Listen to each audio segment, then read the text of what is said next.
अस्सलाम वालेकुम नाजरीन, पाकिस्तान बुलेटिन न्यूज़ में खुश आमदीद।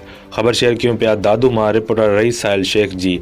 दादू बदमनी जी बार रुकजी न सगी, एक ही रात में 3 मोटरसाइकिलूं चोरी, 1 फुर। वधीक तफ़सील ॾिनी पिया कि दादू ए सेक्शन थाणे जी हद में मोबाइल ज़ोन जे मशहूर वापारी ऐं असगरिया इल्म अमल जे अॻवान सैयद हामिद अली शाह खां जगताबाद मोहल्ले मां मोटरसाइकिल हथियारनि जी ज़ोर ते फुर। गरीबाबाद मोहल्ला मां सेप्को वापडा यूनियन अॻवान ज़मीर कवरेजो जे घर ॿाहिरां 2018 मॉडल मोटरसाइकिल नामालूम चोर मोटरसाइकिल जो तालो टोड़े आसानी सां चोरी करे फ़रार थी विया। शाहजहान पार्क खां मोहम्मद अमीन सुमरे जे घर ॿाहिरां बीठल 2017 मॉडल मोटरसाइकिल चोरी।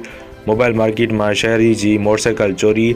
दादू बदमनी सबब शहरी सख़्त परेशानियुनि के मुंहुं ॾेई रहिया आहिनि। पुलिस अगोर निंड सुतल। समाजी अॻवाननि शहर में चोरनि ऐं फुरनि जूं वारदातनि वधण करे शहरनि जो ज़मीर कवरेज जी अॻवानी में दादू थाणे अॻियां धरणो।